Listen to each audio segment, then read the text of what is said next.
I swear people really love to act like I did something unforgivable, like I burned his passport and spit on our wedding photos or something. I didn't cheat. I didn't empty our bank account. I didn't smash his car or set his clothes on fire. I said one thing. One. You should take notes from my ex's romantic trips. That's it. That one sentence has somehow turned into the story everyone is obsessed with. His sisters whispering. My mother looking over her glasses like I kicked a puppy. Our mutual friends doing that fake neutral thing where they say, well, I can see both sides, but their faces are clearly saying you messed up. They make it sound like I stabbed him in the chest. I didn't. If anything, I was trying to motivate him. Isn't that what good partners do? Push each other to improve? You see an area where he's lacking, you nudge him, you give feedback, you compare reality to what you know is possible. You say, look, I've seen better, I know you can do better. That's all I did. The fact that he chose to interpret that as some sort of nuclear attack and respond by sending me, literally, to the county landfill is not my fault. Yes, the landfill. He planned an entire trip to prove a point, booked a ride, packed my suitcase, printed something that looked like a boarding pass, arranged it so I'd be dropped off in front of giant mountains of rotting trash, and somehow I'm the one everyone is mad at. No one wants to talk about what it means that my ex actually did plan romantic trips, that he surprised me with Italy and beach resorts and spa weekends. No, that gets brushed aside as the past. Meanwhile, my husband thinks taking me to Costco on a Saturday is quality time. I am not insane for noticing the difference. But everyone prefers the version where I'm a spoiled, ungrateful brat who got what she deserved. So fine. You want the story? Here's my version. The one where I'm not just some cartoon villain. The one where he's not just some poor, helpless victim of my words. The one where reality is a little more complicated than she bad, he good. You can't understand what happened without understanding the men. There's Daniel, the ex, and Eric, the husband. Daniel was a chaos merchant. The kind of man who would forget your birthday and then show up the next day with a plane ticket to Paris like that makes everything fine. He was reckless, unstable, emotionally inconsistent, irresponsible with money. What he wasn't was boring. Our 3 years together were a carousel of disaster and magic. Fights at 2 a.m., makeups at 3 a.m., and boarding flights at 7 a.m., still half fighting, half laughing, running through airports with coffee spilling over our hands. He once texted me at work, pack a bag, 10 kilo max, airport at 8, no questions. We ended up in Rome. Another time he drove me to the airport, and I thought he was dropping off a friend. Nope. Tickets to Lisbon, a hotel with a rooftop pool, sunset drinks with live music, all because I'd complained that week that my life felt grey. He lived like that. Everything, either a mess or a movie. I know it wasn't sustainable. I know he was probably drowning in debt and avoiding calls from 3 different banks. But when he looked at me and said, "You deserve an adventure," I believed him, because he proved it, with actions. Then there's Eric. If Daniel was a firework exploding across the sky, Eric is a stable lamp in a quiet room. Reliable, consistent, logical. He pays every bill on time. He has savings. He does meal prep on Sundays. My mother loves him. Now this one you can build a life with, she said when we first introduced him. Not like that other one with his crazy trips. That's not real life. And she's right. Real life is spreadsheets and budgets and maybe next year and trying to decide if a long weekend away fits into the calendar. Real life is Eric. I married Eric because I was tired of chaos.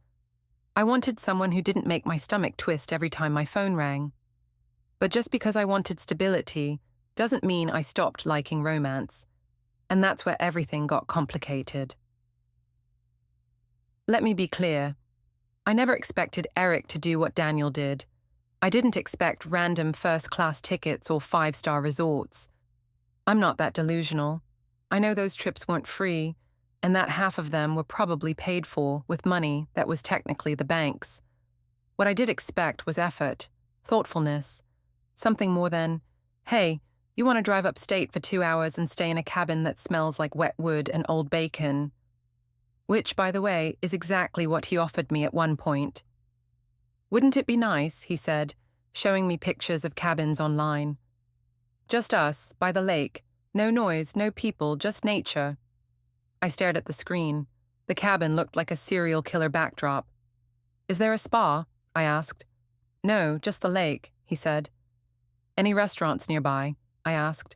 There's a diner about 20 minutes away, he said, but I figured we'd cook. I nearly laughed.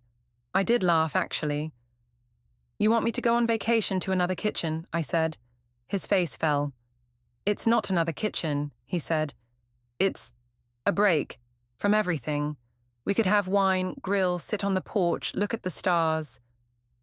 Daniel took me to Italy, I said without thinking. You're offering me a forest with Wi-Fi. He went quiet. I saw the hurt. I did, like a little flash in his eyes. And I told myself I was just being honest, giving feedback. He'd take it on board and maybe next time aim higher. But that's not how it landed. Not with him. Not with a man who hears Italy and doesn't picture romance but credit card interest. I think the first real crack was the grocery store thing. It was a Sunday. We had errands to run, laundry to do, work emails to answer. Eric suggested we go to this giant supermarket outside of town because they have better prices when you buy in bulk. Romantic, I know. We're pushing this squeaky cart down an aisle under fluorescent lights, debating what size of rice bag is reasonable for 2 people, when he bumps his shoulder against mine and goes, You know, I like days like this. Like what? I asked. Just us, he said, doing normal things. That's real life. That's love to me, not just trips and photos, but this. I looked at him, at the cart full of cleaning products and vegetables, at the line of people with screaming kids, at the flickering light above us, and before my filter could kick in, I said, My ex took me to Santorini. You take me to the grocery store. I meant it as a joke. Kind of, sort of, mostly. He stared at me. That's not fair, he said quietly. I shrugged. Well, it's true, I replied, tossing another item into the cart. I'm just saying, I didn't exactly trade up in the romance department. It hung there between us. He didn't say anything else. We paid. On the ride home, he didn't play music like he usually does. He just drove in silence, hands tight on the steering wheel. I posted a picture of the packed cart on my story later with the caption, He says this is our quality time, send help. Lila replied, Girl, I miss your Daniel trips. Remember when he just booked Rome on a Tuesday? I replied, Trust me, I remember. Heart emoji. Eric saw the story. He didn't say anything, but he saw it. I'll admit it, I kept doing it, the comparisons, the jokes. Every time I felt disappointed, it was like my brain instantly generated a Daniel highlight reel to throw in Eric's face. If Eric suggested a drive to the coast, I'd say, Daniel took me to a resort, not to stand on a windy shore eating fries. If Eric said, we should save this year, skip a big trip, I'd say, Daniel never cared about saving, he just lived. If we scrolled past someone's vacation pictures, I'd say, I miss that. My ex used to do that kind of thing. You should take notes. Sometimes I said it jokingly. Sometimes I said it sharply. Sometimes I said it in front of people. Once, at a family dinner, his sister was talking about her honeymoon. They'd gone to Greece. I smiled and said, Oh, Daniel and I went there once. He planned it in 3 days. It was wild. His mother laughed politely. Eric just went silent.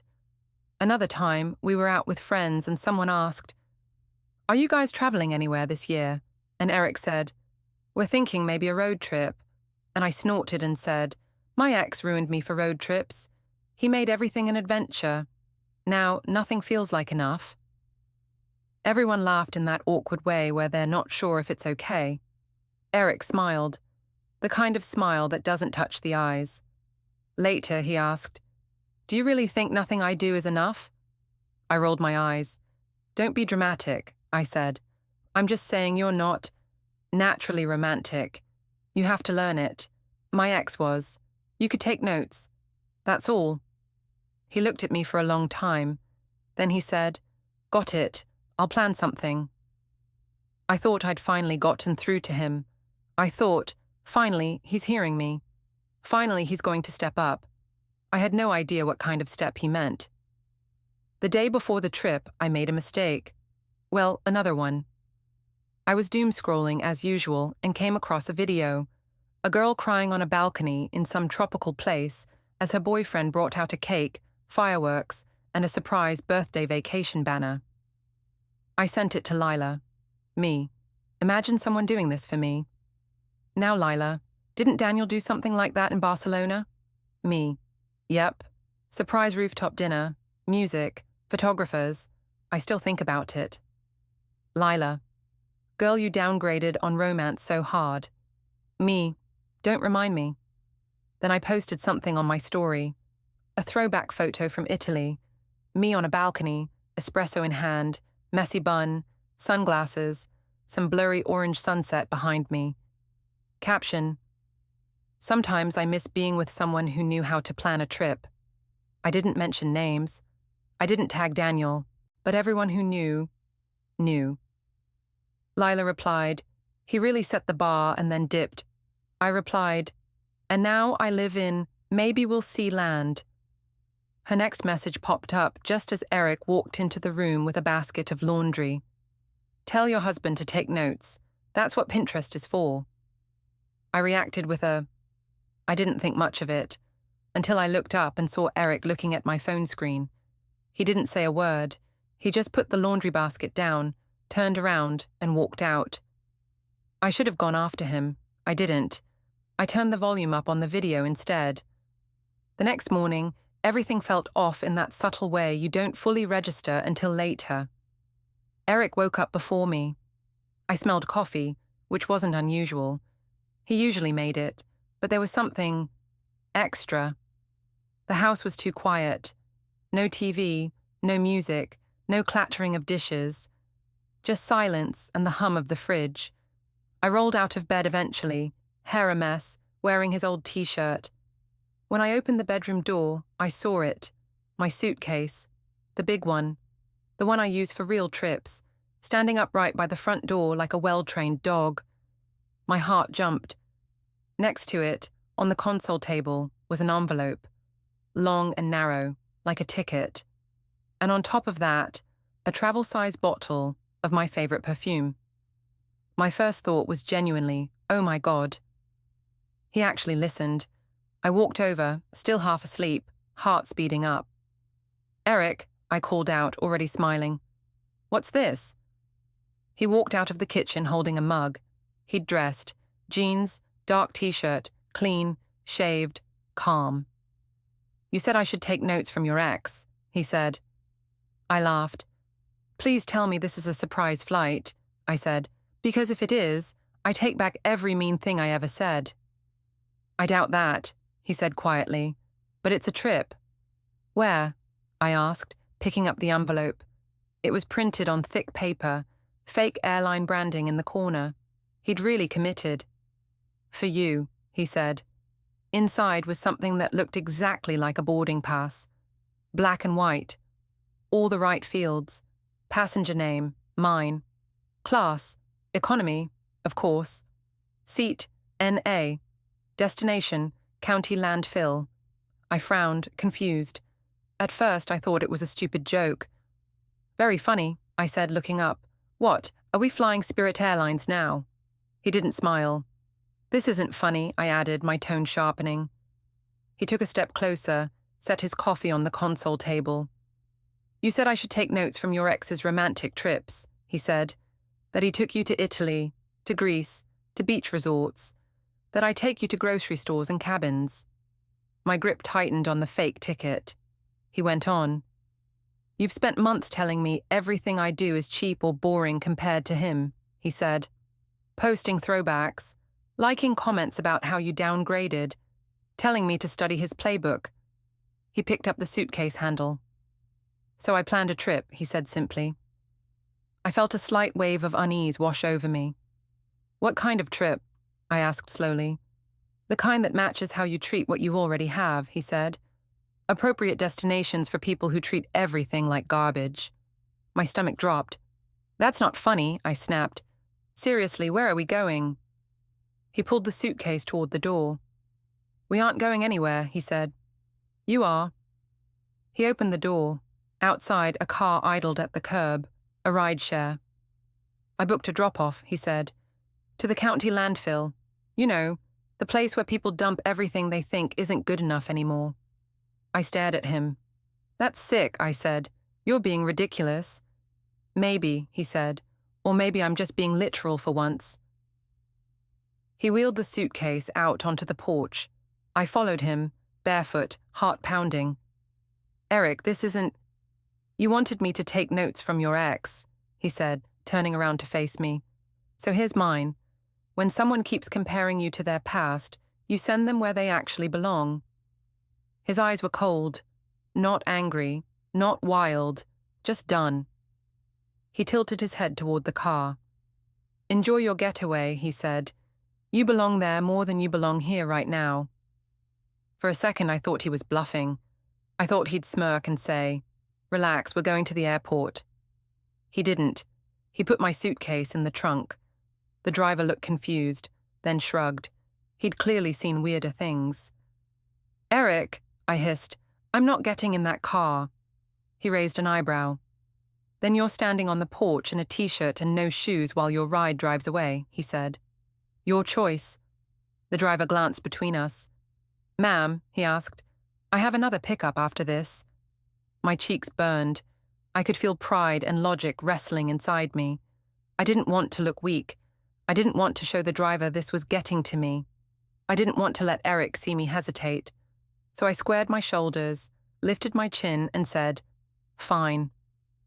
I walked past him, grabbed my purse from the hall table, and slid into the back seat of the car, heart hammering.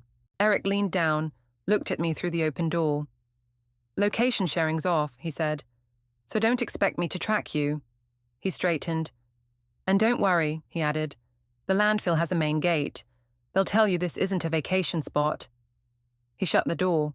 The driver pulled away.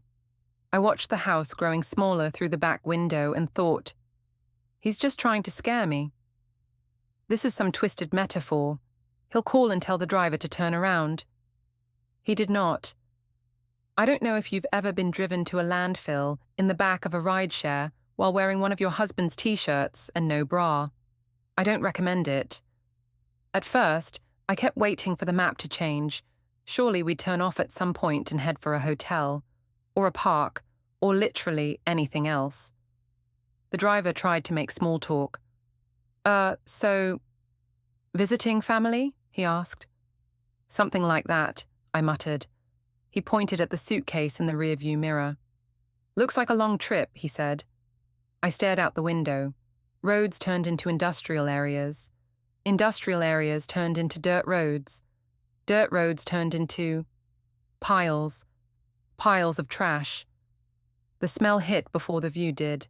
Sweet, rotten, chemical, thick. The kind of smell that feels like it coats your lungs from the inside. The car rolled up to a main gate with a small booth. A sign read, "County Solid Waste Facility, Authorized Vehicles Only." The driver slowed. A man in a neon vest stepped out, eyebrows already raised. The driver rolled down the window. "Passenger drop-off?" he said uncertainly. "It says here." He tapped his app. "Main gate." The vest guy leaned down, peered in the car. His eyes landed on me. In an oversized shirt, bare legs, messy hair, mascara smudged from the humidity and my own stress sweat. He said. "You lost, ma'am." Heat crawled up my neck. "This is some kind of mistake," I said, forcing a laugh. "My husband thought he was being funny." The worker looked at the driver. "You can't just drop her inside," he said, "but she can stand by the gate, I guess." My humiliation deepened. "Can you just take me back?" I snapped at the driver. "This is obviously not my destination." He held up his phone. "Ma'am, it says completed drop-off here," he said. "If I drive anywhere else, it's a new trip. You'd have to book it. I'm sorry." I glanced at my own phone. No service. Perfect. "Can you at least drive me back to where there's signal?" I demanded. He shook his head. "Can't start a trip without the app," he said, "and I'm already late for the next one." The worker in the vest scratched his head. "You can stand by the fence," he said awkwardly. We're not a resort." Behind him, a truck full of compacted trash rumbled past. Seagulls shrieked overhead. If I hadn't been actively dying inside, it would have been hilarious. Instead, I stepped out of the car, cheeks burning, dragging my suitcase onto uneven gravel. This was not supposed to be my life. The driver offered me a sympathetic half smile. "Good luck," he said. And then he drove away. The gate clanged shut behind another truck. I stood there, in the smell of hot garbage and diesel fumes, with my suitcase and my pride. The worker in the vest kept staring like he wasn't sure if I was a prank or a tragedy. "You sure you're okay, ma'am?" he asked. I nodded stiffly. "I just need to call someone," I said. "Cell service is spotty out here," he said. "If you walk down the road a bit, you might get a bar." I wanted to scream. Instead, I picked up my suitcase, the wheels catching on rocks, and started walking. Each step felt like a punishment. In my head, I composed entire speeches. To Eric, "You are insane. Do you understand that? You sent your wife to a trash facility." To my mother, "He's not who you think he is. He has a cruel streak." To my friends, "Okay, maybe I poked him too much, but this is psychotic." But under all that, another, quieter voice kept whispering, "You told him to take notes from your ex. You treated him like a downgrade. You made him feel like trash." I shoved that voice away. As I walked, the ground turned more solid. After about half a mile, my phone buzzed. 1 bar, then 2. I stopped, dropped the suitcase handle, and dialed Eric. Straight to voicemail. I called again. Voicemail, 3rd time. Same. "Are you out of your mind?" I said after the beep, voice shaking. "I'm at a landfill, a literal landfill. This isn't clever, Eric. This is insane. Call me back. Now." I hung up, tried again. Same. I checked our location sharing. A grey icon. Not sharing location. He'd turned it off. It felt like a door slamming in my face. I tried calling a rideshare. The app spun, then finally loaded. Estimated time, 26 minutes. I wanted to cry, but crying at the edge of a landfill felt like too on-the-nose symbolism, and I refused to give the universe that satisfaction. So I dragged my suitcase to a patch of dry ground and sat on it, arms crossed, seagulls screaming overhead like they were laughing at me. A truck passed. The driver stared. He probably thought I was some kind of performance art. When the car finally arrived, the driver rolled down his window. "You okay?" he asked, eyes scanning the mountains of trash behind me. "No," I said. "Home, please." He nodded and didn't ask further questions, which honestly made me want to hug him. On the drive back, I kept rehearsing what I was going to say. I would walk in, slam the door, throw the fake ticket at him and say, "You want to talk about disrespect? You want to talk about crossing lines? You just sent your wife to a dump because she hurt your feelings. Congratulations, you're a psychopath." He would apologize, or try to justify it, or we'd fight. Either way, I was ready. What I wasn't ready for was what I actually found. The car pulled up to our house. My stomach unclenched slightly. Familiar porch, familiar pot with the struggling plant. The doormat he insisted on buying that said welcome-ish. I stepped out, dragging the suitcase behind me. It felt heavier now, like it knew it had been disrespected. I walked up to the door, heart pounding with anger and adrenaline. And then I saw it, My suitcase. Another one. The smaller one I use for short trips. Sitting on the porch next to the door like a period at the end of a sentence. I frowned, set my big suitcase down, reached for the doorknob, turned it. It didn't move. I froze. Tried again. The lock held. My brain went fuzzy. No. No way. He didn't. I rang the doorbell. Nothing. Rang again. And again. Nothing. I pulled out my keys, hands shaking, tried the front door key. It slid in, turned halfway, stopped. He'd changed the locks. Literal changed the locks. I laughed. A high-pitched, slightly hysterical sound. Taped to the glass near the handle was a folded piece of paper. My name written on it. I ripped it off and opened it. His handwriting. When you're done comparing me to your ex, feel free to dig your way out. No, dear, no love, Eric, just that. I stared at the words. Dig your way out. A Landfill joke. Cute. I wanted to rip the note into confetti and throw it into his precious, nicely mowed lawn. Instead, I sank down on the porch step, both suitcases at my feet, note crumpled in my hand. I don't know how long I sat there. At some point, my neighbor walked past with her dog. She looked at me. At the suitcases. At my bare legs, Eric's t-shirt, my mascara-smeared face. She gave me that tight, polite smile people use when they're dying to know what happened, but don't want to be the first to ask. I looked away. I texted Eric. Open the door. This isn't funny. You changed the locks? Really? Eric, answer me. I am sitting outside our house. Let me in. Everything showed as delivered. Nothing turned to read. I tried calling again. Voicemail. I suddenly understood that kind of exhausted collapse women describe when they say, I just sat down and cried. So I did. On the porch. In daylight. Where anyone could see. The perfect end to my glamorous landfill trip. Eventually, I called my mother. Because there are certain things you live through and certain things you perform. And I needed an audience. Hi, Mom, I said, voice tight. Sweetheart, you sound strange. What's wrong? She asked. Eric changed the locks, I said calmly.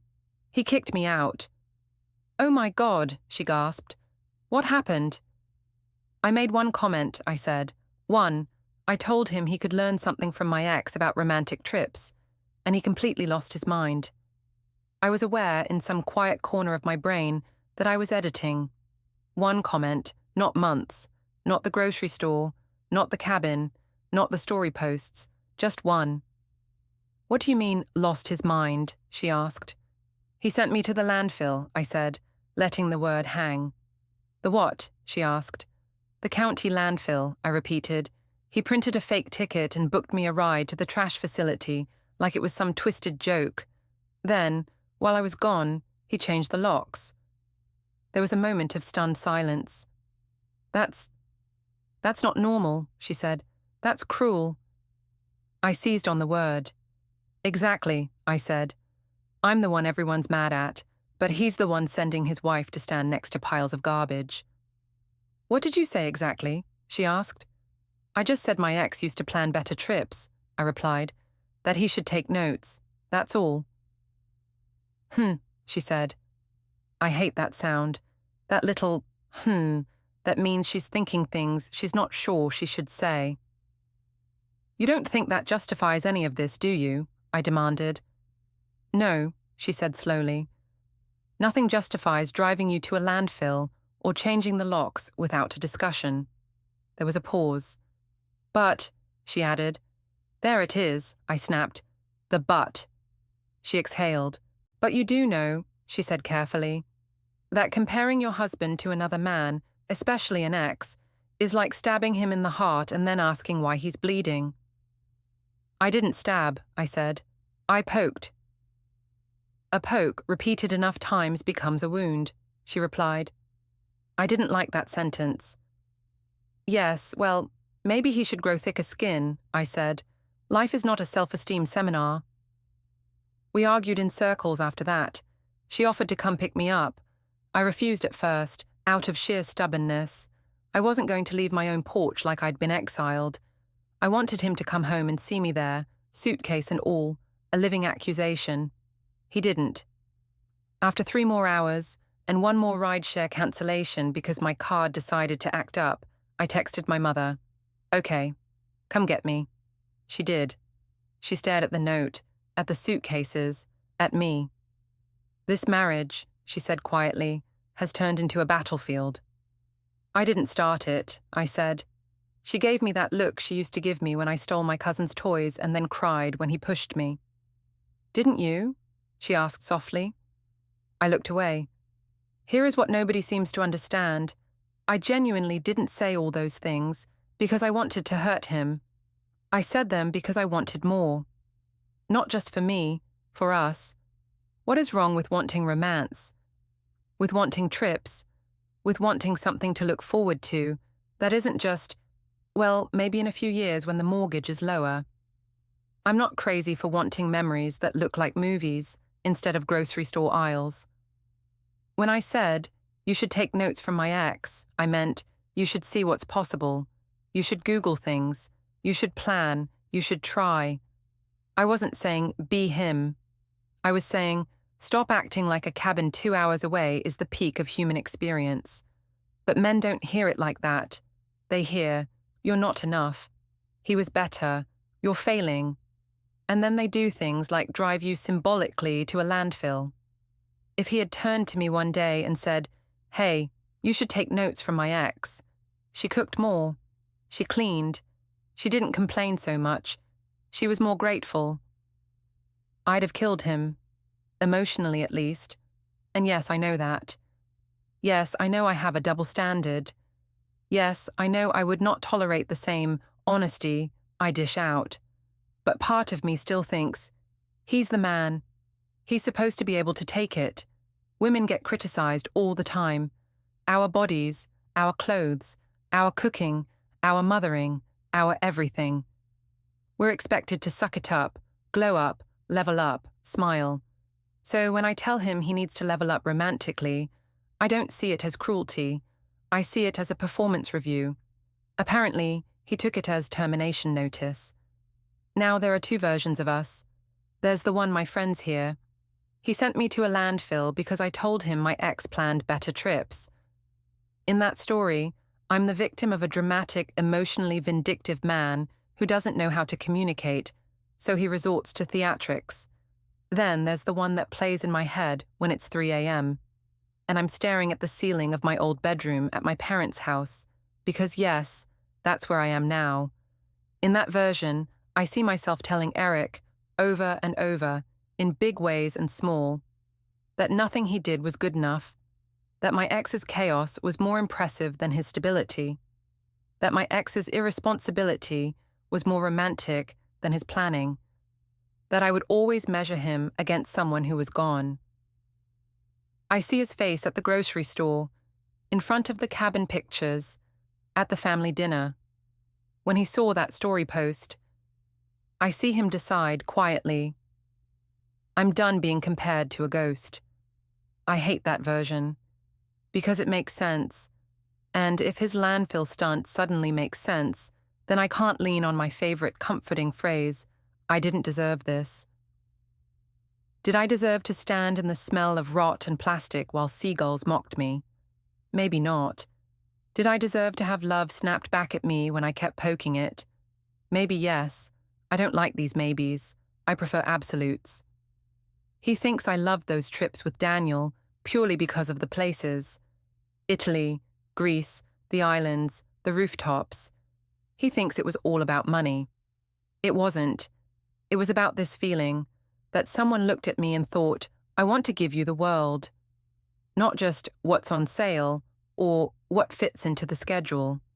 The problem is, I chased that feeling without ever asking how it was being paid for. I know now from whispers and rumors that some of those trips with Daniel were financed on credit cards he never paid, that he borrowed money from his parents, that he lied to his boss to get time off. I also know he cheated on me. More than once.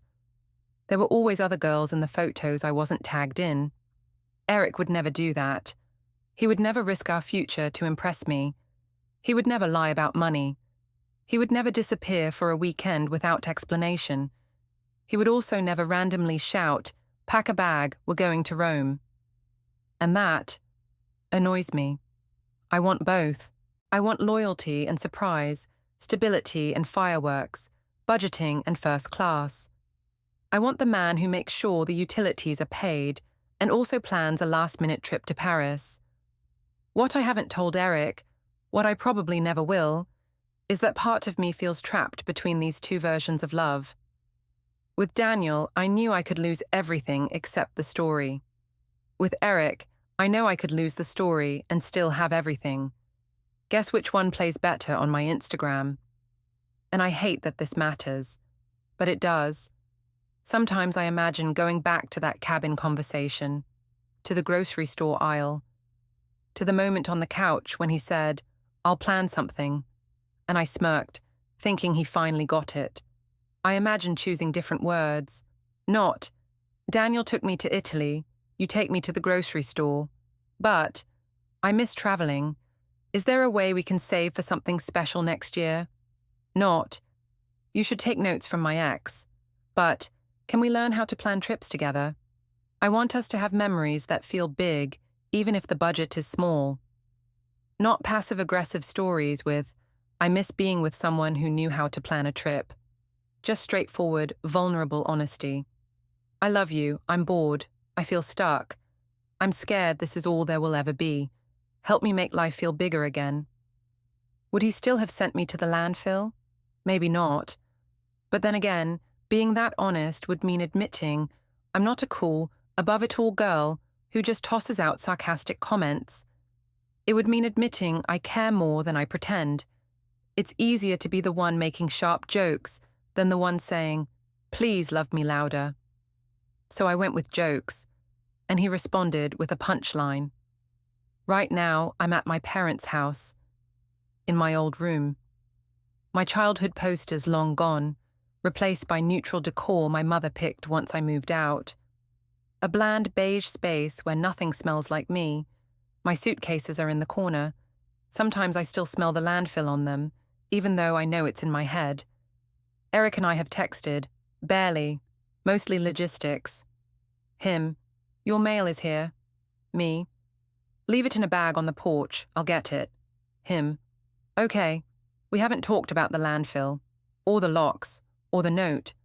My mother asks, "Are you going to try to fix it?" I say, "I didn't break it." She gives me that look again. My friends ask, "Are you done with him?"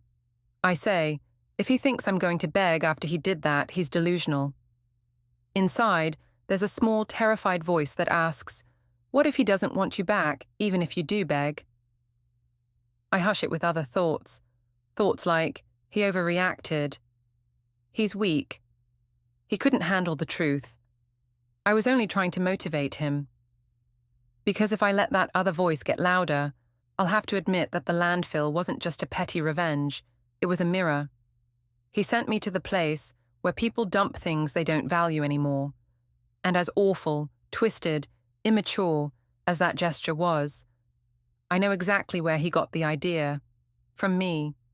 From watching me treat his efforts like leftovers. From listening to me rave about an ex who's not here, who never stayed, who never paid a bill in his life. From realizing that in my head, our life together was the landfill, the place where romance goes to die. So he packaged the metaphor, printed it on thick paper, and sent me there. The ending I'll tell everyone is this: I didn't deserve it. I just wanted him to try harder. My ex did romance me more. I wasn't lying. Men are so dramatic. They can't handle comparisons. They turn everything into some big ego thing. I'll say that with a glass of wine in my hand and my friends nodding, outraged on my behalf. I'll roll my eyes and say, he sent me to a dump because I said the word Italy too many times. We'll all laugh. I'll be the entertaining villain, the chaotic heroine, the one who says what other women secretly think but don't dare say. the one who wants more and refuses to apologize for it. But there's another ending, the one I won't admit out loud, the one where I treated my husband like garbage, so he sent me to where garbage goes. I kept comparing him to a ghost until he decided I could haunt someone else's life. I weaponized my memories and my disappointment and my standards, and he weaponized my comfort. I made him feel like trash. He made me stand in it. Do I think he went too far? Yes. Do I think I lit the fuse? Also yes. Do I want him back?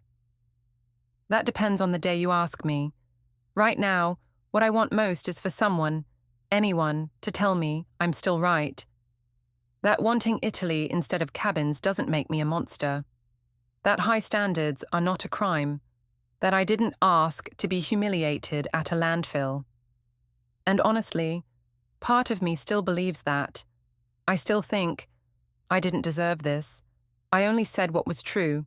If he can't handle the truth, that's his weakness, not my sin. But when I close my eyes at night, I see his face when I said, "My ex took me to Italy. You take me to the grocery store." I see the way he looked at my phone when the throwback post popped up. I see him printing that fake ticket, standing in the kitchen, alone, making sure the font looked real. And for a split second, just a tiny one, I wonder, if you treat someone like they're less than what you used to have, how surprised are you really, when they finally treat you like you made them feel all along?